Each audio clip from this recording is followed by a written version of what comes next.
Colgate Dental Cream to clean your breath while you clean your teeth and help stop tooth decay, and Luster Cream Shampoo for soft, glamorous, caressable hair bring you Our Miss Brooks, starring Eve Arden.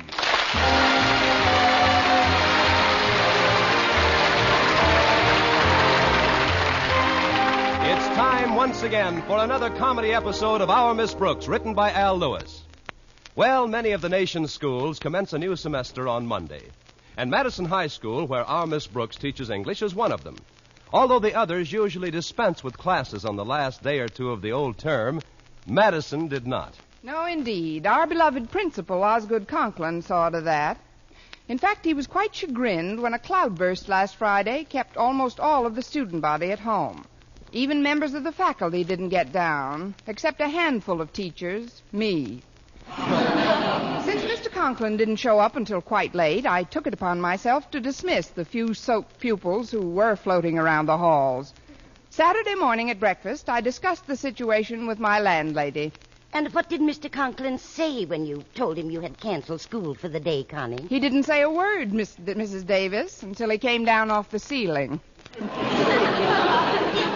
Then he accused me of usurping his function as a principal and throwing a monkey wrench into his plan for getting the jump on the other schools. What sort of plan did he have, Connie? Well, he felt that schedules should be revised and classes assigned before the first day of the new semester. Hence, we have all been invited to appear at school today. But this is Saturday, Connie. Mr. Conklin hasn't the authority to make anybody come to school. He doesn't make anybody come. He's put it on a voluntary basis. For both the student body and the faculty, it's strictly optional. Really? Of course. Come or die. I can't understand some of you teachers, Connie. Why do you let Mr. Conklin drive you this way? What are you all? A bunch of geese? I don't know about the others, but don't be surprised if some morning you find a feather by my empty bed. You see, Mrs. Davis, I've been in so much trouble with Mr. Conklin during the past term. I don't dare start the new one off on the wrong foot. Oh, that's probably Walter Denton. He's giving down to school. Come in, Walter. It certainly is nice of Walter to call for you this morning. Yes, it is, considering that I made it quite clear to him that his driving me was strictly optional. Really? Of course. Be here or flunk. Hi, Mrs. Davis. And to you, most revered and admired of all local educators, I bow deeply from the waist. Thank you, and get your head out of the milk pitcher. Sit down, Walter. I'll pour you a glass. Thanks. Would you like something else, Walter? What have you got? Oh, cereal, eggs, sausage, bacon, toast. That'll be fine. Obviously, you haven't had anything to eat since breakfast. Oh, that's right, Miss Brooks. Over an hour ago. A growing boy should eat a lot, especially if you want to grow up and be big and strong like Hopalong Cassidy. If Hopalong Cassidy ate like Walter, he'd never make it to the saddle. That's a good one.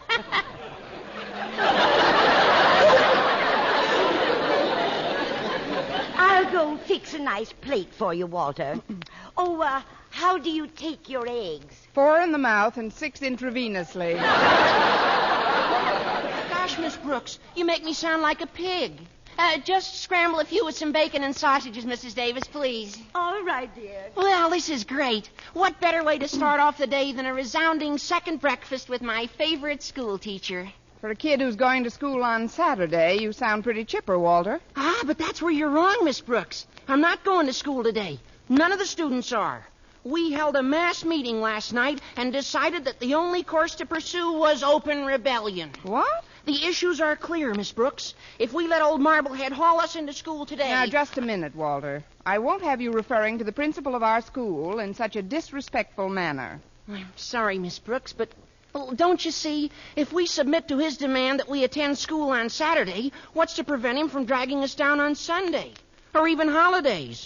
Oh, I can just picture it. Christmas weekend comes. Everybody's off having fun.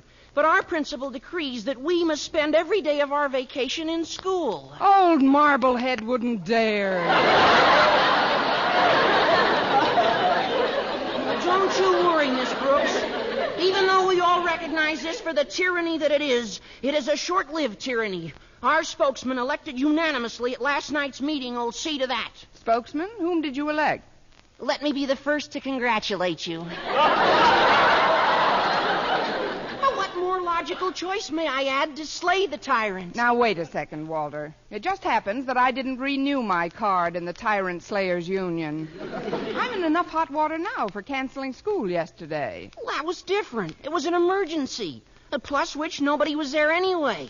But don't worry about it now. We can plan our campaign on the way down to school. I thought you said you weren't going. Of course I'm going. I'm in charge of the picket line. As one of the organizers of this rebellion, it's up to me to see that the protest meeting this morning goes off without a flaw. Are you sure you've got the eyebrows for this kind of work? Oh, we've got a great program lined up, Miss Brooks.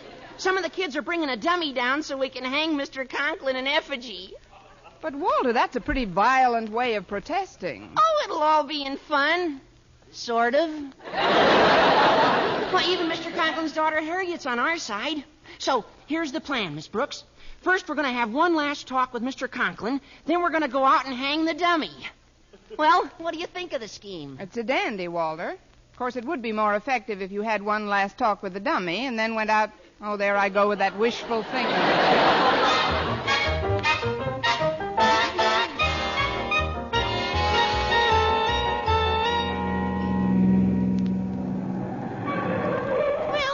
Miss Brooks. For a group who decided not to come to school today, there's quite a crowd on the campus. I wonder where Stretch Snodgrass is. He's supposed to carry the dummy over to the flagpole. As Madison's star athlete, he deserves the honor, but let me offer a word of caution, Walter. What's that, Miss Brooks? Well, I don't want to cast any aspersions on Stretch's mentality, but if he's carrying the dummy, be very careful who you string up. Here he is now. Hiya, Stretch. Oh, hi, Walter. Hello, Miss Brooks. Hello, Stretch. I made up a slogan for one of the picket signs, Walter, but I'm afraid it might be a teeny-weeny bit disrespectful. Want to hear it? Sure. How does it go? It goes, Mr. Conklin is very unfair. I'm going to wash that guy right out of my hair. I don't think a slogan like that's too disrespectful. Do you, Miss Brooks? Not if you want to finish your education in another part of the state. Well, the real fun will come later, Miss Brooks. We're going to hang Mr. Conklin in a figgy.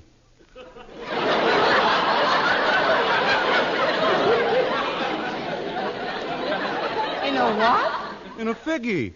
Will he fit in a figgy? No, he means in effigy, Miss Brooks. Oh, I kind of liked it the other way. Yeah, I better get the thing now. I'll see you later, Miss Brooks. Bye, Walter. So long, pal. Well, everything's rolling right along. Let's see if Mr. Conklin got here yet. Hello, Miss Brooks. Walter? Well, I just talked to Daddy, and he's livid. He blames you for the entire insurrection, Miss Brooks. Me? I tried to reason with him. I even told him that you weren't present when we named you our spokesman, although it was a foregone conclusion that you'd accept the honor with great enthusiasm. That's getting me off the hook. Daddy says if you hadn't canceled school yesterday, this wouldn't have happened. You're in an awful spot. Gosh, I didn't mean to get you into such a jam, Miss Brooks. Well, I'm in it, and it's up to me to get out of it. Please don't think I'm a Benedict Arnold, but I'd better get up on the school steps and have a little talk with some of these strikers. Well, it probably won't do any good, but I can't blame you for trying. Students, boys and girls, I'd like to talk to you for just a moment. Quiet, please. Thank you. Now, I'm sure you all have as much pride in your school as any members of the faculty have, or as its principal, Mr. Conklin, has. Please, I'm just trying to tell you that by working for a few hours today, we can be prepared to launch our new semester on Monday with a minimum of confusion, thus assuring us of a better start toward that degree of scholastic excellence which has always prevailed at Madison High. Remember, students, education is your sacred heritage, your guaranteed right under the Constitution, as well as the Bill of Rights, which ensures us all of the benefits and privileges which every American has come to feel.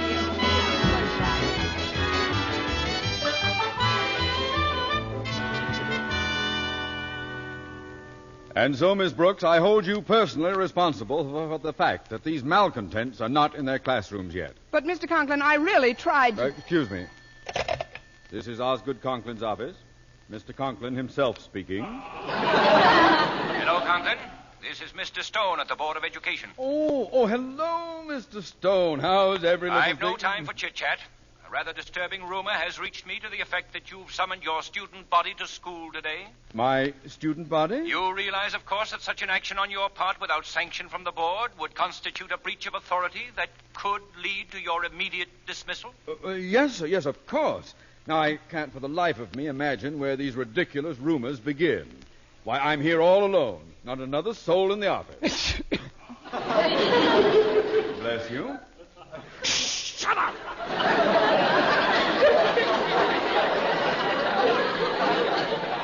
I'm sorry, sir. My cat has a cold. But about that rumor, the only reason I'm in the office is to get out some letters. Good. I thought you had better sense than to do anything that autocratic. Oh, by the way, Osgood, I'll be in your neighborhood in a little while. Perhaps I'll drop in to discuss some board matters with you. Fine, Mr. Stone. That'll be just grand. I'll look forward to seeing you. Very well. Goodbye, Osgood. Goodbye, Mr. Stone. Well, Miss Brooks, sometimes everything happens for the best. Because of you, no child has set foot in this building as yet. Is that right? I guess not, Mr. Conklin, but if you'll just wait until I'll be frank with you, Miss Brooks. If they had come in, it could have meant my dismissal. I don't understand Mr. Stone's attitude, but, well, go out to your youthful charges and inform them that there is no school today. Oh, fine, Mr. Conklin. You did it, Miss Brooks. I didn't think you could do it, but you did it. What are you talking about, Denton? Oh, she was wonderful, Mr. Conklin. Miss Brooks made a speech a few minutes ago that'll go down in Madison's history. Yes, sir. Every student is in his or her classroom right now. And believe me, Mr. Conklin, wild horses couldn't drag them out of this school today. Well, Miss Brooks? You heard the boy. Thanks to your speech, wild horses couldn't drag them out of school today. And now, young woman, may I ask what you propose to do? Step aside, Mr. Conklin.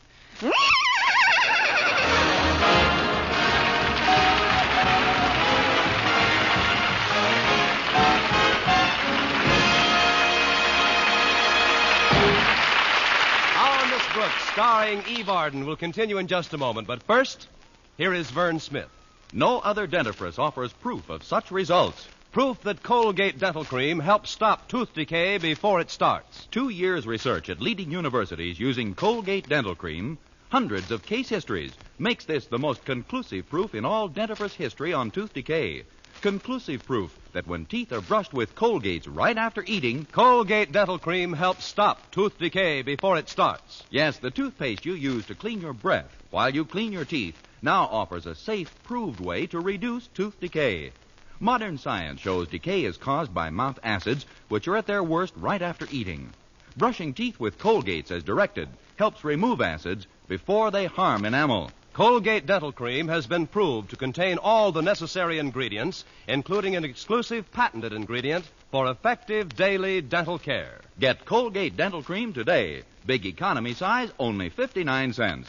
Always use Colgate Dental Cream to clean your breath while you clean your teeth and Help stop tooth decay before it starts. remember, no other dentifrice offers proof of such results.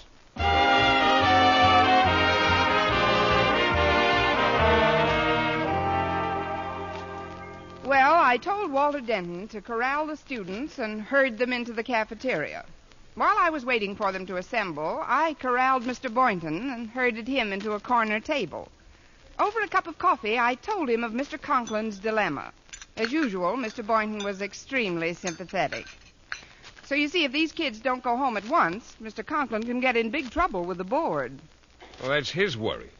Oh, he should have known better than to ask students to come to school on Saturday, let alone the faculty. I wish he would, let alone the faculty. But we're in it now. At least I am. Up to our necks. At least my neck. Fine English teacher. Well, I don't like to see you distressed about it. Now, look, when we do leave here, how about going someplace, just the two of us? What sort of place did you have in mind, Mr. Boynton? Well, I don't know. It's a date. I thought maybe you'd enjoy the zoo again today. Now, I understand they've got a yak over there that's over 60 years old. Honestly? Yeah. That's pretty old for a yak, you know. Oh, I know. Then old yaks are so much more fun than young yaks, don't you think? Or don't you care? I know I don't. Well, I got most of the kids in, Miss Brooks. Oh, hi, Mr. Boynton. Oh, hello, Walter. I'll hold this chair for you, Miss Brooks. Go ahead. Get up on it and make your speech. Thanks, Walter. Students, attention, please. I've called you here for some very good news. You don't have to stay in school today. Oh, but Miss Brooks, after your speech of this morning, we want to stay. Don't you believe it? This, after all, is Saturday, a holiday. One to which you are not only entitled by law, but which is guaranteed to you by the Constitution, by the Bill of Rights and every other document so carefully prepared to safeguard the interest of you, the future leaders of our great nation.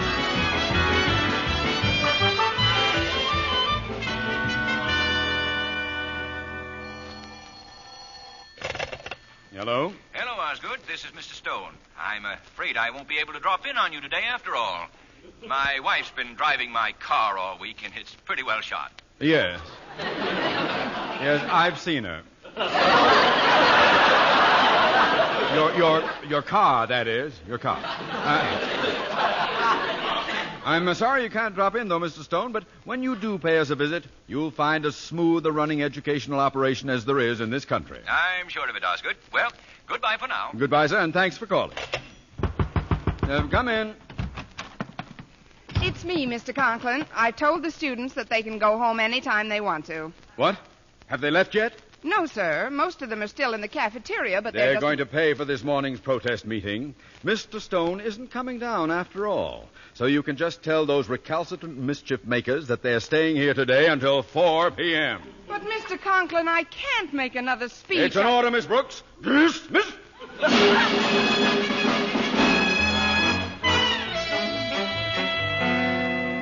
And so by working for a few hours today, we can be assured of a better start toward that degree of scholastic excellence which has always prevailed at Madison High. Remember, students, education is your sacred heritage, your guaranteed right under the Constitution, as well as the Bill of Rights, which ensures us all the benefits and privileges which every American...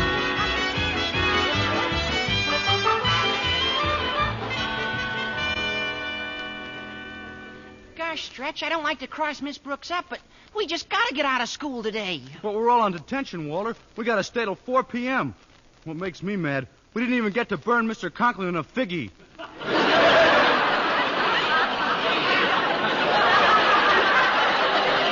Yeah, I know it's Stretch, and... Hey, wait a minute. You just gave me an idea. Suppose we had a fire drill. Then when we all ran out of school, we could just forget to stop running until we got home. Yeah, but the control for the fire alarm bell is in Mr. Conklin's office, and he ain't going to ring it for no reason. Then let's give him a reason. You mean start a fire? No, not a real fire, Stretch. A fake one. We can get some dry ice in the cafeteria kitchen and drop it in a bucket of water. Oh, that makes the most beautiful smoke you ever saw. And then we just fan it under old Marblehead's door until it fills his office. Then he comes out of his door and hits us with the bucket. No, he doesn't. We remove the screws from his doorknob from the outside. And then when he tries to open the door, the knob comes away in his hand, and Conklin falls right on his conch. Boy, you should get a scholarship.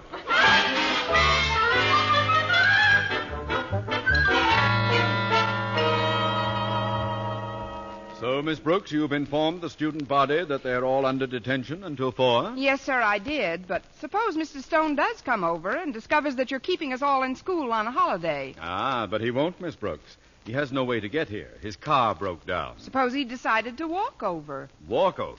That's ridiculous. Well, hello, Mr. Conklin. Mr. Stone. I decided to walk over. That's ridiculous. Hello, Mr. Stone. How are you? Fine, thanks, Miss Brooks. I would have been here sooner, Osgood, but I dozed off for a few minutes in the park. I stopped to rest on my favorite bench, the one under Paul Revere's statue. That is an extremely comfortable bench. Such nice, soft slats. Tell me, Miss Brooks, what brought you to old Madison today? Old Mr. Conklin. That is, Mr. Conklin asked me to type some letters for him. Yes, that's it. She's typing some letters for me. But I don't see any typewriter in here. Well, it's in the next room. In the next room? I have very long arms. But now that we've finished, Mr. Conklin, why don't you drive Mr. Stone home instead of remaining in this stuffy old, empty old school? A splendid idea. Come along, Mr. Stone. Not so fast, Osgood. There are several things that... what's that? There must be someone loitering in the hall. Impossible. There's no one in school today. But I'd swear I just saw that doorknob turning. Turning into what? And what's that swirling in under the door? Oh, that's nothing but smoke. Yes, that's all it is. Just smoke. Oh, of course. That's all it is. Smoke. Smoke! Good heavens, the school's on fire. Let's get out of here. Follow me. Oh! The doorknob came away in his hand. Oh, let me help you up, Mr. Stone. Mr. Stone? He fell on the back of his head, Mr. Conklin. He's unconscious. Quick, Miss Brooks. Crawl through the window and run around and open the door from the outside. I'll try to revive Mr. Stone. Yes, sir. Smoke's getting pretty thick in here. I can hardly see you, Miss Brooks. I can't see you at all, Mr. Conklin. I never could.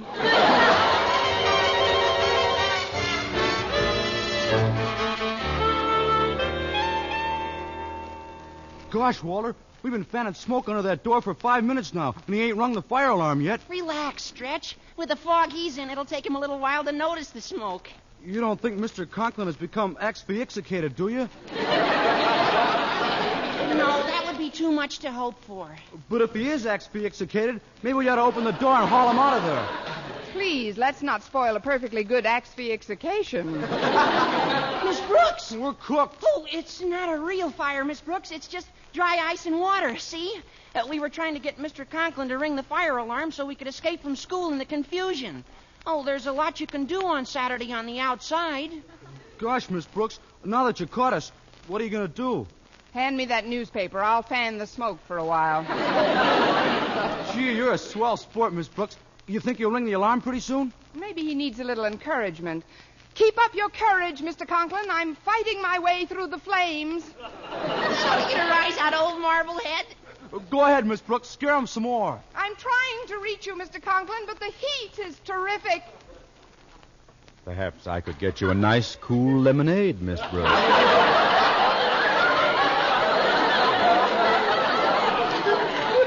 Oh, not right now, thanks. I've got to keep fanning this dry ice and...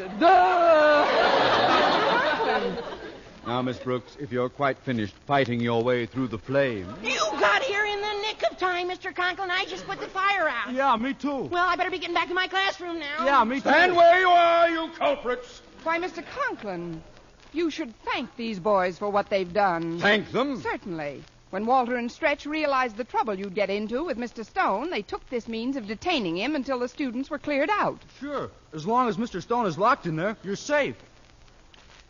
Hand me that newspaper. I'll fan the smoke for a while. Here you are, Mr. Conklin. Yes, pour some more water on that dry ice, Snodgrass. You, Denton, see that all the classrooms are emptied and report back to me. Yes, sir. I'll clear them out in nothing flat. Mr. Stone will have to get up pretty early in the morning to outsmart old Marblehead. Osgood Conklin. I don't think you're getting enough smoke under the door, Mr. Conklin. Oh, well, this newspaper's too flexible. Get me something firmer to fan the smoke with. Perhaps you'd like to use my hat, Mr. Conklin? Thank you, Mr. Stone, thank you. That should work much better than this... Thank you, Mr. Stone! Mr. Conklin, I will discuss this matter with you privately in your office. But, Mr. Stone... Follow me, sir. Oh! Mr. Stone! The doorknob came away in his hand again. Mr. Stone, say something.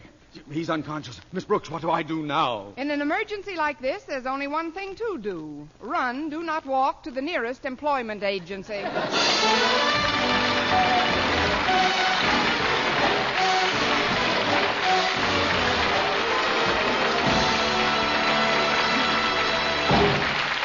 Eve Arden as our Miss Brooks returns in just a moment, but first... Dream girl, beautiful luster cream girl. Tonight, yes, tonight, show him how much lovelier your hair can look after a Luster Cream shampoo. Luster Cream, world's finest shampoo. No other shampoo in the world gives Kay Dumet's magic blend of secret ingredients plus gentle lanolin. Not a soap, not a liquid. Luster Cream Shampoo leaves hair 3 ways lovelier. Fragrantly clean, free of loose dandruff, glistening with sheen. Soft, manageable. Even in hardest water, Luster Cream lathers instantly. No special rinse needed after a Luster Cream Shampoo. So gentle, Luster Cream is wonderful even for children's hair. Tonight, yes, tonight, try Luster Cream Shampoo.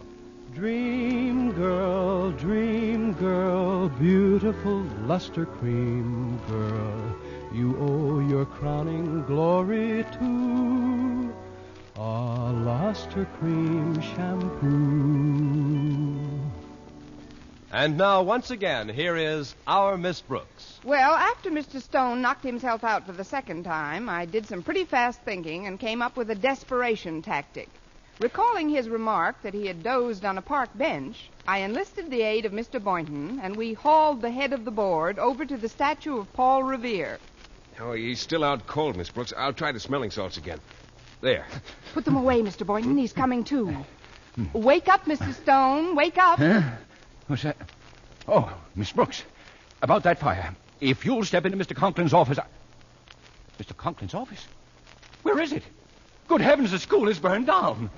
School? What school? Now, listen, Miss Brooks, when I first saw you today... Today? Why, I haven't seen you in 2 weeks, Mr. Stone. Since there was no school today, Mr. Boynton and I decided to stroll through the park. Yes, sir, and when we saw you dozing, we thought we'd better awaken you before you rolled off that bench. Bench?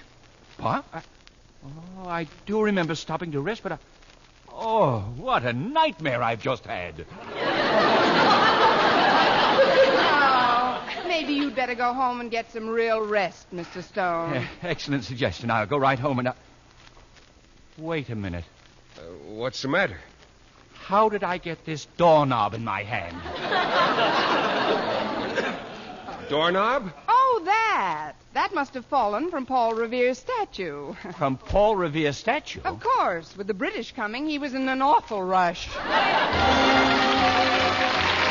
Next week, tune into another Our Miss Brooks show brought to you by Luster Cream Shampoo for soft, glamorous, caressable hair and Colgate Dental Cream to clean your breath while you clean your teeth and help stop tooth decay. Our Miss Brooks, starring Eve Arden, is produced by Larry Burns, directed by Al Lewis, with music by Wilbur Hatch. Mr. Boynton is played by Jeff Chandler, Mr. Conklin by Gale Gordon. Others in tonight's cast were Jane Morgan, Dick Crenna, Gloria McMillan, Bill Johnstone, and Leonard Smith.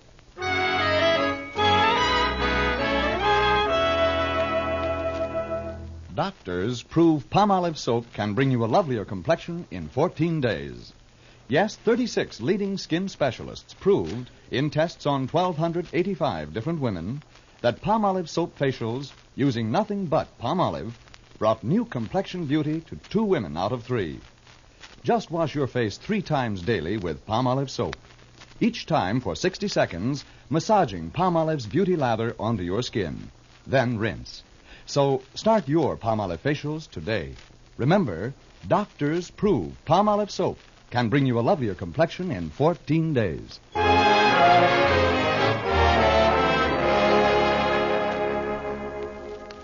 Today, more than ever before, America's security depends upon us as individuals. And if we really care what happens to us, our children, our country, we must at any cost defy vicious racial and religious biases from those around us. For unless we do, we will be a people divided, our claims of freedom and democracy only empty gestures. Let's work together as a team to keep the freedom we all enjoy. For mystery liberally sprinkled with laughs, listen to Mr. and Mrs. North, the exciting, fun-packed adventures of an amateur detective and his beautiful wife. Tune in Tuesday evening over most of these same stations. And be with us again next week at this same time for another comedy episode of Our Miss Brooks. Bob Lamont speaking.